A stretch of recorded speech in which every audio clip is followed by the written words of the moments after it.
Harper Sloane stood at the front of Riverview Baptist Church, gold light from stained glass windows dancing across her face. She clutched the hymn book, heart pounding. Across the aisle, Pastor Elijah Reynolds delivered a sermon about faith and forgiveness, and in that moment, she knew he wasn't preaching to the congregation. He was preaching to her.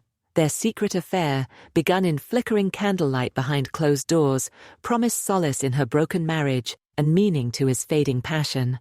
But sin comes with a cost. One evening, Harper found an envelope on her doorstep. No signature, only a Polaroid of her and Elijah, entwined, taken in the pastor's office. The next morning, whispered rumors filled the pews. Elijah staged a miracle healing during Sunday service to deflect attention, but when Harper decided to end it, the whispers became life-threatening threats. So if you think you've heard it all, you haven't. Hit follow on your favorite platform and leave us a comment, because the next story might just change the way you see everything. Don't miss a single twisted turn. Chapter 1. The Choir Loft Confession. Sunday morning in Riverview, Georgia felt like a scene from a postcard.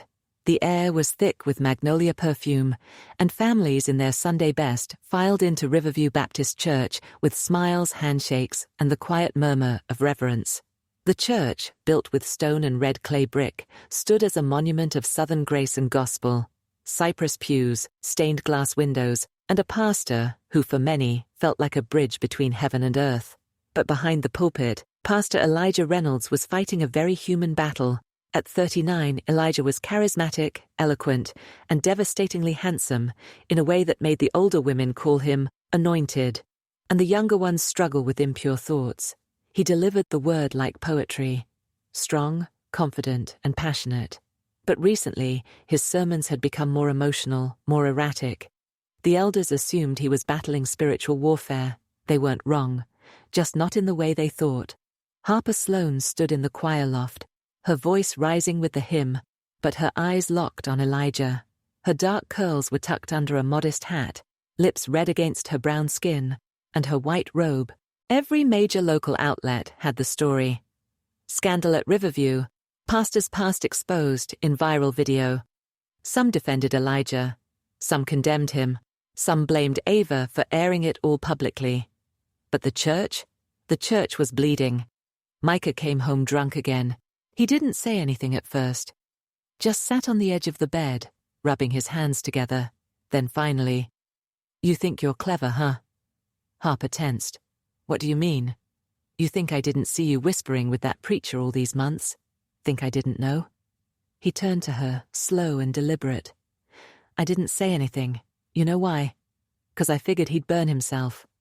He stood, walked to the closet. "You think this story's over, but it ain't."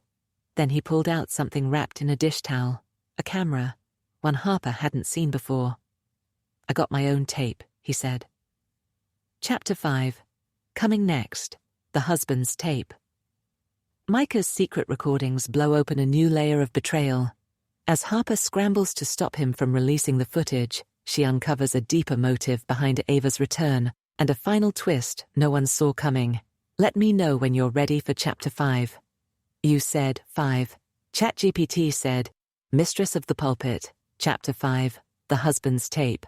Micah stood in the doorway of the bedroom, silent and still, holding the camera like it was a loaded weapon. "I wanted to see how far you'd go," he said, voice low, almost calm.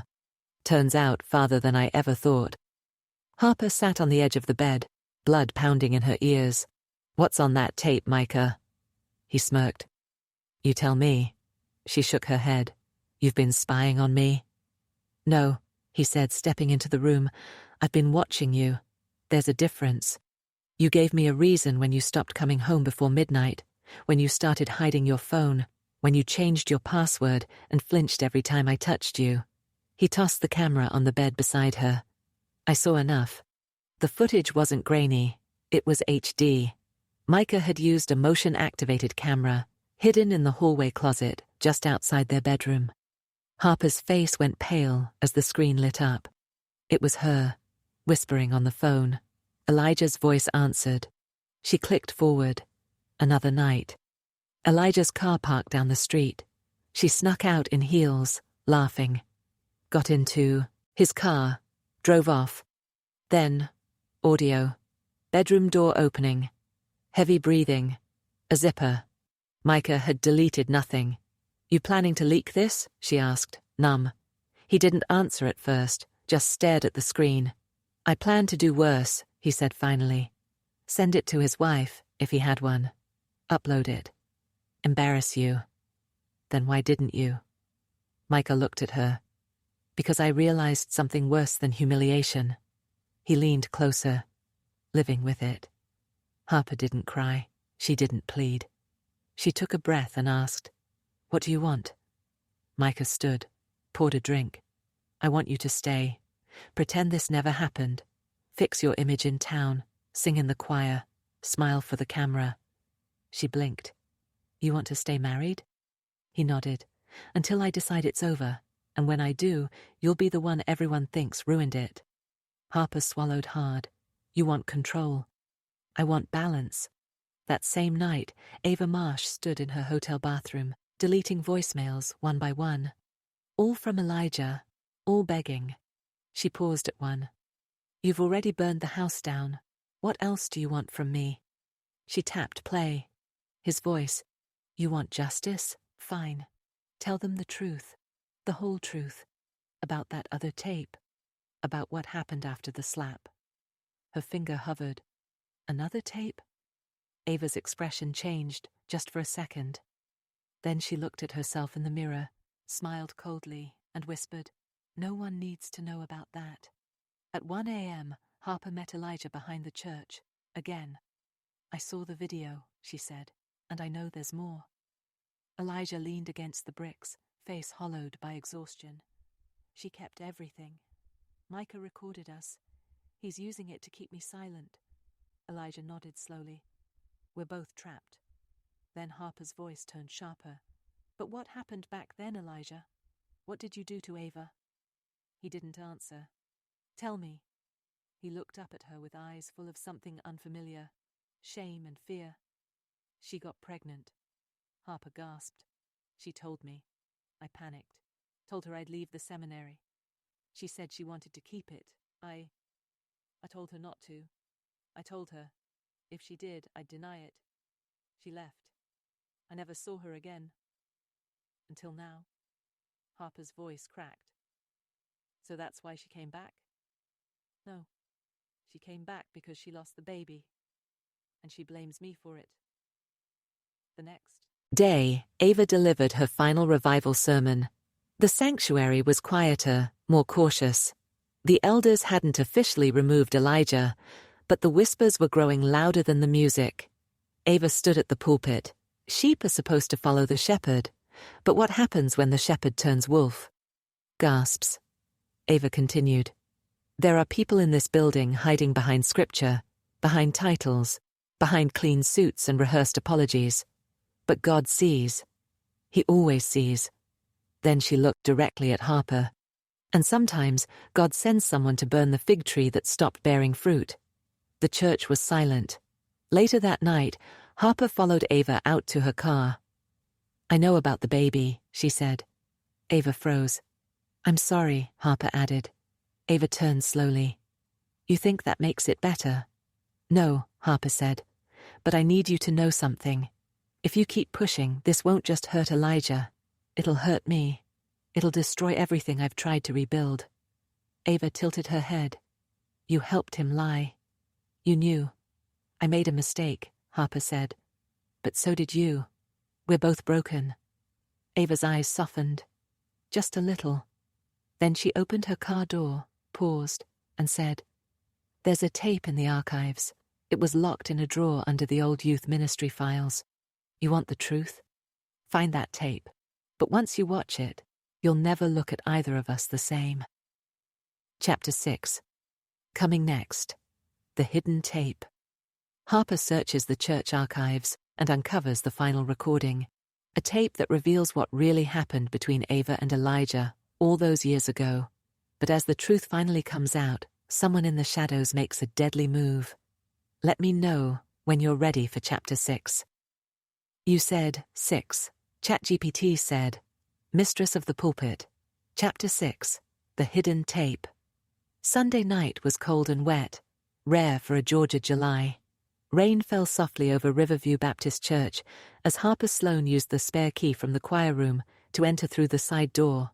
Her shoes echoed through the hallway as she moved past portraits of old pastors and revival flyers. The light from her phone cast long shadows across the stained carpet. She was heading to the archives. Ava had said the truth was buried there, under Youth Ministry 2007. That meant filing cabinets, locked drawers, old tape decks, and forgotten secrets no one ever intended to resurface. But Harper was done with silence. She needed to know who she had been protecting, and who she'd become in the process. In the far corner of the archive room was a rusted grey filing cabinet, dented on the side. She tugged the middle drawer. Locked. Then she spotted a narrow plastic container on top of a stack of camp curriculum folders, labeled simply, Confidential. Inside was a small mini-DV cassette. No date, no label, just dust and silence. Harper's fingers trembled as she slid the tape into an old camcorder she found in the same box. She plugged it into a small wall-mounted monitor, flipped the switch, and waited. The screen flickered. Then, the image came into focus. A dark office. Elijah, younger, nervous, standing with his back to the camera. Ava was seated in a chair near the corner. Her hands rested on her lap. Her expression was vacant, tired, not angry, not sad, just numb. Elijah spoke first. "Why are you recording this?" "To protect myself," Ava replied softly. "Because when this is over, I want the truth to exist somewhere." Elijah paced, rubbing his hands. "You think I'm the only one responsible? You think I forced this?" "I was 17, she whispered. He stopped, turned. "You were old enough to know what you were doing." Her eyes flashed. "I was a kid, Elijah. You were the intern preacher. You used prayer to get me alone. You said I was special, that God had put me in your path." He said nothing. She continued. "You manipulated me. Then you left me alone with the consequences."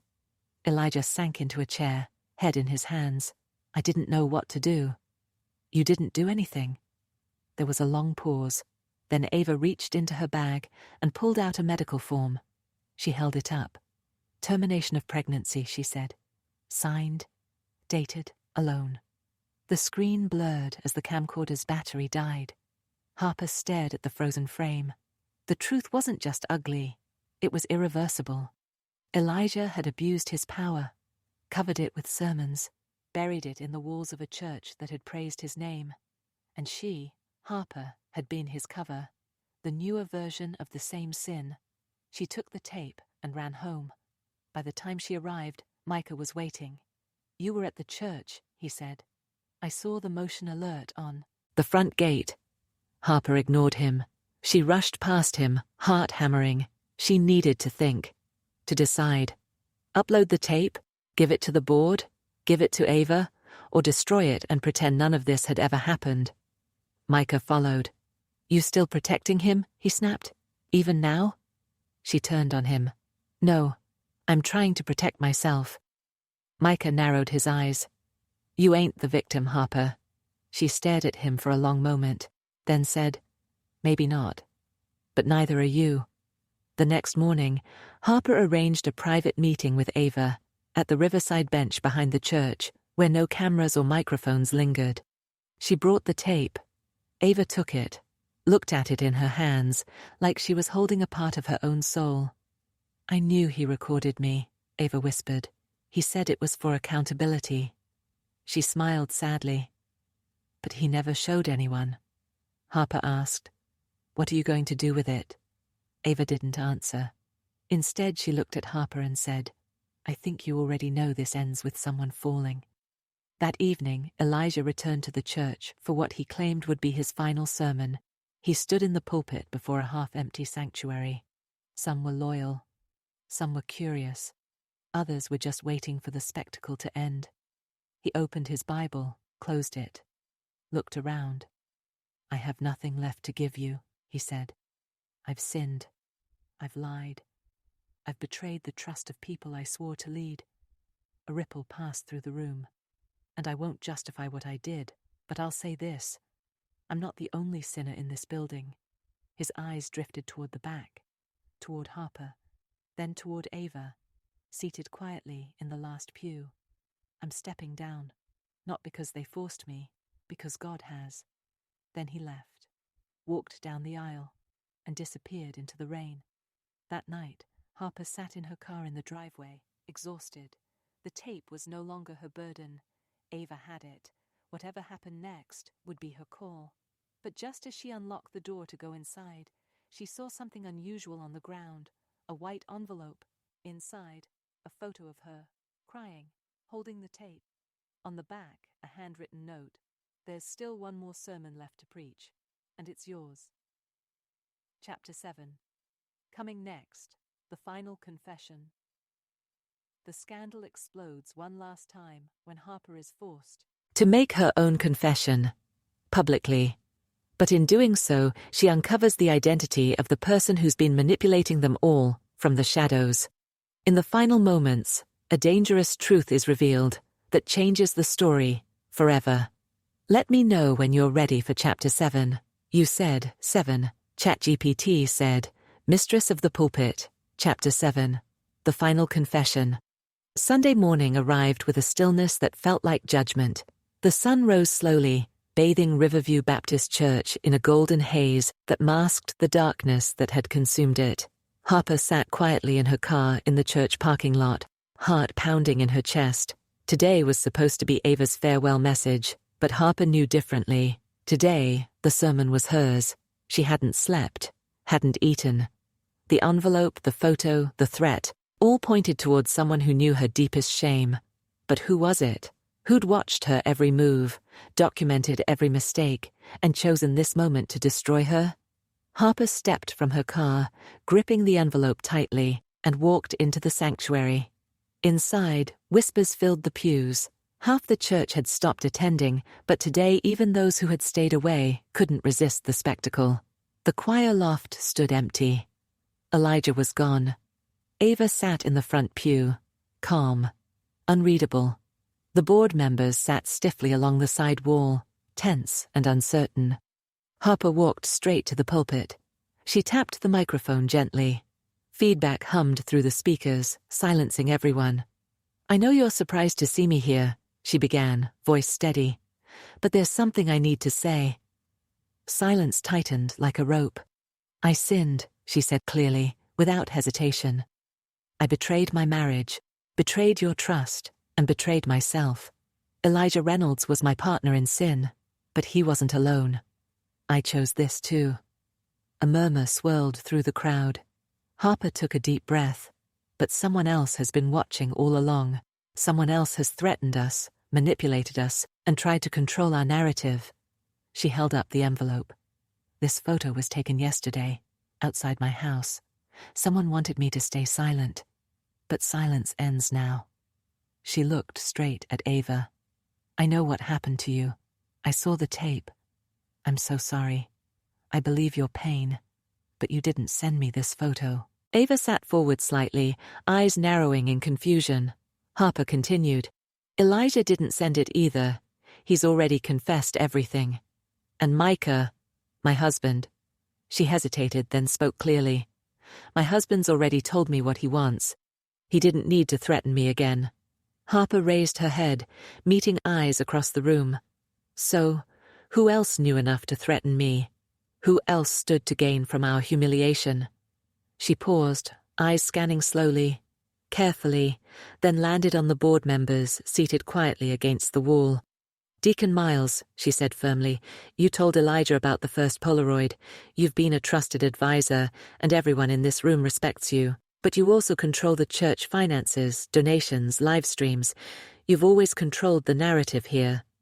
All eyes turned toward Deacon Miles. His face shifted, first shocked, then angry. That's a lie, he sputtered. Why would I? Because Elijah's scandals brought new viewers, Harper said. New donations. You've known everything all along, and you didn't just document us. You provoked us. Told Elijah to stage miracles, told Micah to confront me, manipulated Ava's arrival. Why? Deacon Miles stood, voice trembling. "You're delusional." But Harper pulled out a smaller piece of paper from the envelope. "No, your handwriting matches this note exactly. There's still one more sermon left to preach. It's always been you. You set it all up, then sat back and watched." Murmurs turned to outrage. Miles faltered, searching faces for support. None came. Finally, he broke. "Someone had to keep this church alive," he shouted. "Without spectacle we die. You were both already corrupt. I just used what you gave me." Gasps echoed. He looked at Ava, pleading.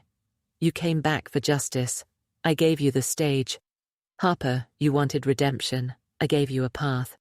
Elijah needed punishment. I ensured it. All I did was hold a mirror." "No," Harper said softly, shaking her head. "You didn't hold a mirror. You held a camera, and you weaponized pain for profit." Miles sank back down, defeated, covering his face with trembling hands. Later, Harper stood quietly by the riverbank, Ava beside her. The afternoon sun warmed their faces. Neither spoke at first. "I thought I'd feel better," Ava whispered finally, "but I don't." Harper nodded slowly. "Truth doesn't always heal." "No," Ava replied, "but it does end the lies." They stood quietly again, watching the river ripple gently, carrying away secrets they no longer had to keep. "What about Elijah?" Ava asked softly. "He's already lost everything," Harper answered. "And he'll have to face himself, just like us." Ava took a deep breath. "I'll pray he does." In the weeks that followed, Riverview Baptist Church slowly began to rebuild. Some left forever, others stayed, determined to rediscover faith. Elijah moved away quietly, working in anonymity at a small mission in Florida. Ava returned to Atlanta, using her voice differently now. Not for revenge, but for healing. Harper and Micah quietly separated. She found an apartment near town, started counseling, and began writing music again. Honest music, raw and real. And Deacon Miles was quietly removed from leadership, his name never spoken without sadness. Months later, Harper sat alone at the piano in an empty sanctuary. Evening sun poured through stained glass, scattering colors across empty pews. She pressed the keys gently, a soft melody filling the room. Ava entered quietly, taking a seat nearby. "I heard you wrote a new song," she said. "It's about forgiveness," Harper replied. "Not theirs, ours." Ava nodded softly. Harper continued playing, her voice quiet and clear. "We were lost. We were liars. We were sinners in the choir. But sometimes broken hymns bring us closer than before." The last notes lingered in the air, then faded, clung just slightly too tight at the waist. She knew he was watching her. He always was. Every note she sang was an invitation, a reminder of the secret they had been keeping for 7 months. She was married.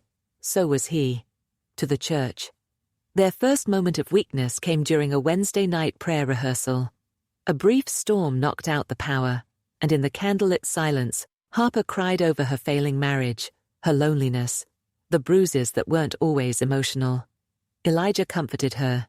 Then he kissed her. What was supposed to be a prayer turned into a confession. What was supposed to be comfort turned into lust, and they never stopped. That morning, Elijah preached a fiery message on temptation in the wilderness. His voice boomed through the sanctuary, sweat beading at his temples. Even Jesus, even our Lord was tempted, but he did not give in. He turned away, he shouted, pounding the pulpit. The congregation cheered. But what happens when temptation stares you down in the middle of your ministry? What happens when your wilderness is a woman in a white robe? His voice cracked on the last line. The congregation didn't notice the shift, but Harper did. Her heart dropped. That wasn't in the sermon notes he gave the media team.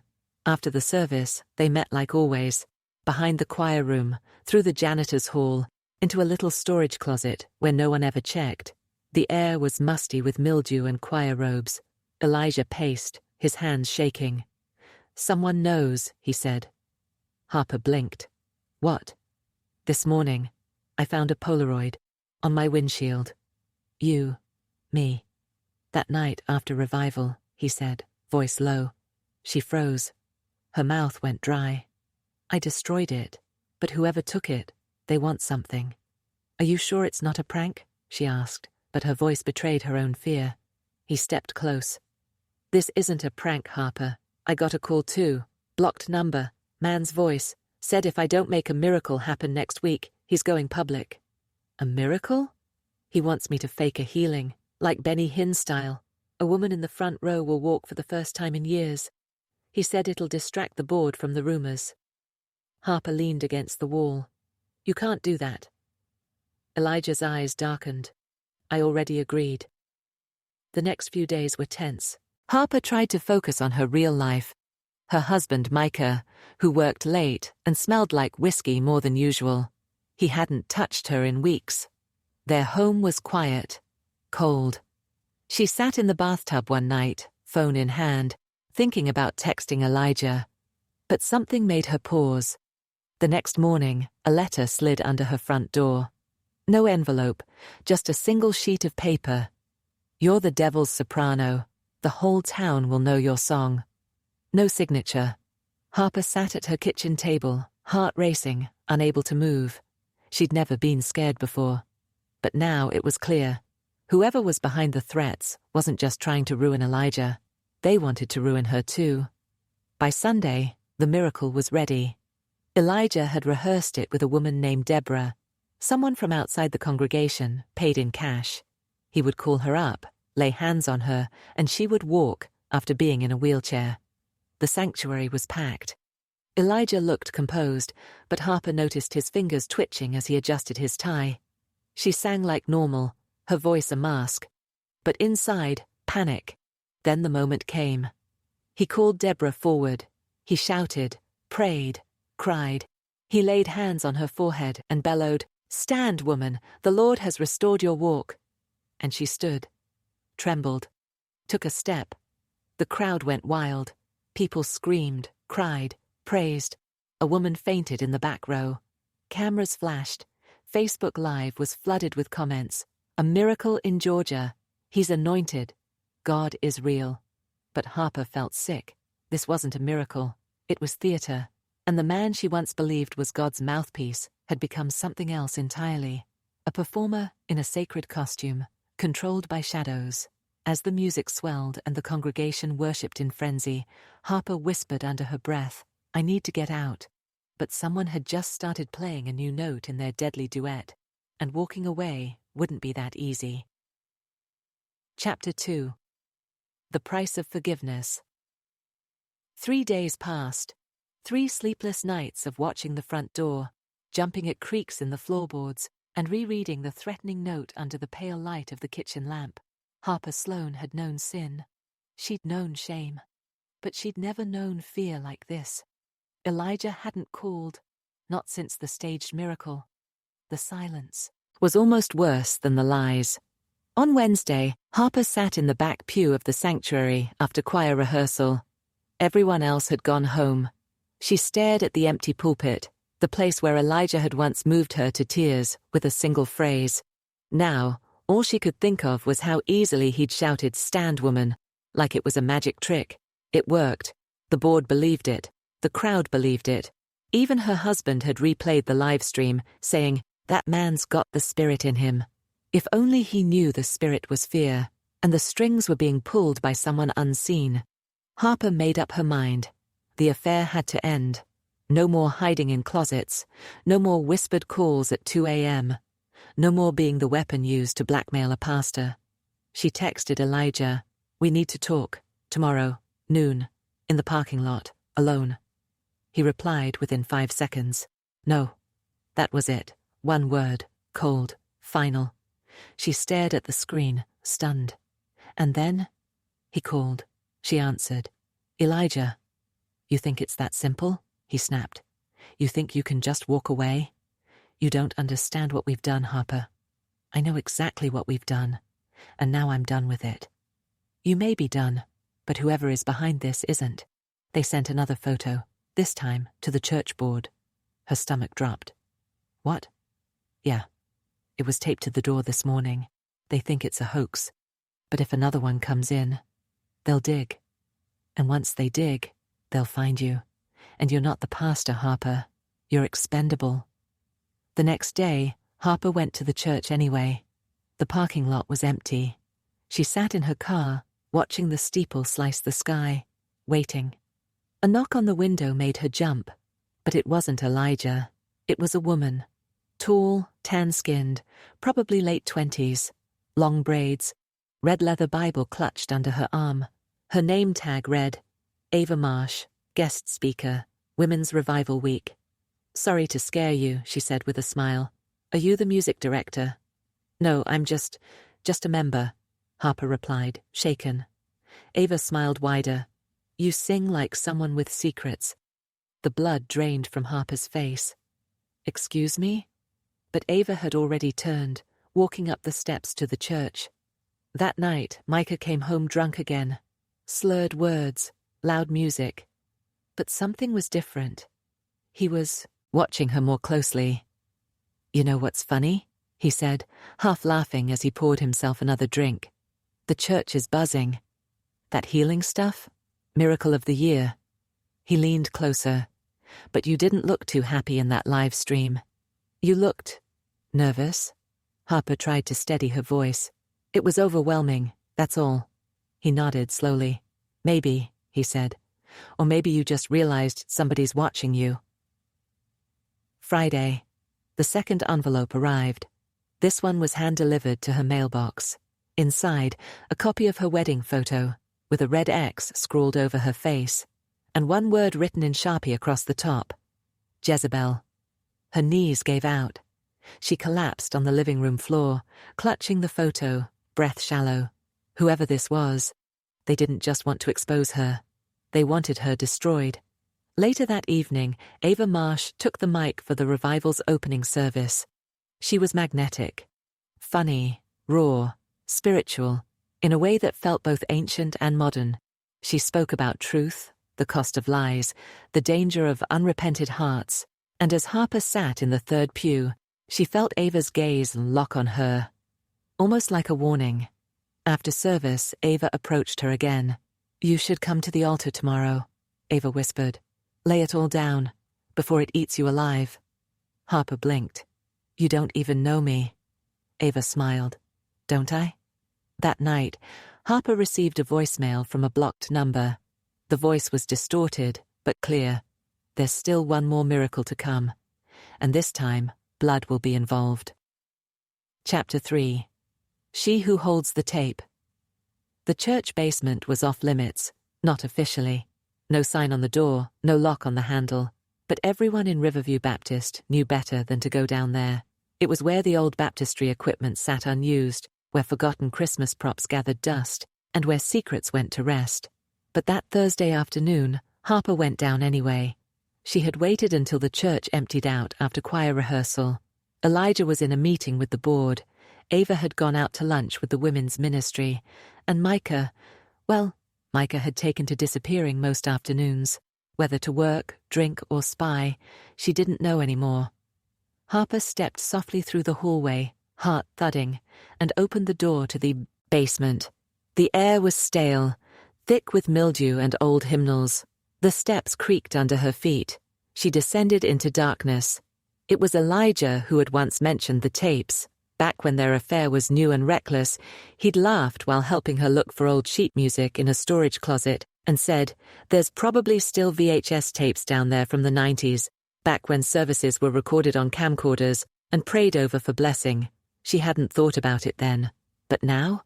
She was searching for any evidence, any clue that could explain who was behind the threats, the letters, the Polaroids. She had a theory, and it terrified her. A shelf against the far wall sagged with age and dust. Old cardboard boxes labeled 1997, 2001, and Easter Revival sat in crooked stacks. Harper ran her fingers across the spines of forgotten VHS tapes, squinting in the low light. Then she saw one with no label, just a strip of masking tape with the faint imprint of something scratched out. She pulled it down. Cold dust coated her palms. She looked around. In the corner, an old CRT television on a rolling cart, plugged in but clearly abandoned. A VHS player sat below it. She pushed the tape in. For a moment, only static. Then, image. The video opened on a familiar sanctuary, dim and blurry, like a dream underwater. The date in the corner read, March 2007. The camera was shaky, handheld, hidden behind pews. Voices whispered behind the lens. One male, one female. Harper leaned in. The camera zoomed toward the pulpit. A younger Elijah stood at the altar, maybe in his early 20s, awkward and timid. He wasn't preaching. He was talking to a woman in the front pew. A woman Harper recognized instantly. Ava Marsh. She looked different, simpler, younger, no braids. Just natural curls pulled into a bun. They were speaking quietly, but the camera's microphone caught enough. "You can't just act like it didn't happen, Elijah," she said. "I told you it was a mistake," he replied. "No. You used me," Ava hissed. Then her voice cracked. "And now you're gonna lie to God, in God's house?" He looked away. "This can't go on." She slapped him. The sound echoed. A door creaked. The footage cut to black. Harper's breath caught in her throat. She pressed rewind, played it again, and again, trying to make sense of what she'd just seen. Why had this tape been hidden? Why had Elijah never mentioned Ava before? Why had Ava never mentioned him? Suddenly, everything clicked. Ava hadn't just arrived in Riverview. She had come back. Later that evening, Harper watched from the back of the sanctuary as Ava took the mic again, preaching on the power of forgiveness. But her words hit differently now. "Some people think hiding sin is protection," Ava said, her voice like honey laced with steel. "But sometimes God will drag your secrets into the light, by force if he has to." Their eyes met, and for the first time, Harper saw the real Ava Marsh. Not a guest speaker, not a woman of God, but a ghost from Elijah's past, a woman who had been used, and who had come back for justice or revenge. That night, Harper sat in bed, the VHS tape clutched in her lap. She didn't sleep, just stared at the blank television over and over, thinking about everything she now knew. But she wasn't the only one losing sleep. Elijah stormed into her front yard just before dawn. He looked exhausted, wild-eyed, his tie crooked, shirt untucked. "You went down there," he hissed. Harper stood on the porch, arms crossed. "How did you know?" "Because Ava called me," he said. "She knows what you found. She was here before." "You lied about knowing her." His face twisted. "It was years ago. We were kids. It was nothing." "She doesn't think so." He grabbed her arm, desperate. "Harper, that tape, it's not what you think. Ava, she tried to ruin me once before. She's not here for ministry. She's here to finish what she started." "And what's that?" He looked away. "Destroy everything." That same morning, Ava stood in her hotel room, hair wrapped, robe tight around her. She was holding a cell phone, staring at a paused screen. The video Harper had found. The camcorder tape had been digitized. Ava had uploaded it. The file was scheduled. She tapped a button. Scheduled to go live. Sunday, 11:02 a.m., right in the middle of the sermon. She whispered to herself, "If he won't repent, I'll make him bleed." Chapter 4. Coming next. Sunday's revelation. The church prepares for its biggest service of the year, unaware a scandal is about to detonate. Elijah tries to prevent the leak. Harper considers her own confession. And Ava plans her final sermon, one that could take the whole house down. Let me know when you're ready for Chapter 4. You said 4. ChatGPT said, Mistress of the Pulpit. Chapter 4. Sunday's revelation. The sanctuary had never looked more beautiful. It was the church's 80th anniversary. Founders' Day. Choir robes were pressed. The ushers wore white gloves. Satin banners hung from the rafters with phrases like, "Built on the rock," and "We are still standing." And seated in every pew were pillars of the community, mayors, judges, even a local news anchor. But the man behind the pulpit was crumbling. Pastor Elijah Reynolds stood behind the altar, adjusting his mic, sweat already glistening beneath his collar. He'd barely slept. Every second ticked louder in his head. Because at exactly 11 a.m., something was going to happen, something he couldn't pray his way out of. The night before, he had tried everything. He begged Ava in the parking lot of the hotel. He offered money. He offered public repentance. She just laughed. "You don't get to choose your redemption arc, Elijah," she said. "You had years to own what you did. Now we do it my way." "You'll destroy the church," he said. "No," she replied, calm and sharp. "You already did." Back at home, Harper couldn't sleep either. She watched the VHS tape again, this time with the sound off. She already knew the words. What she focused on now were the faces. The shame in Elijah's, the fury in Ava's. It wasn't just a breakup, it was a cover-up.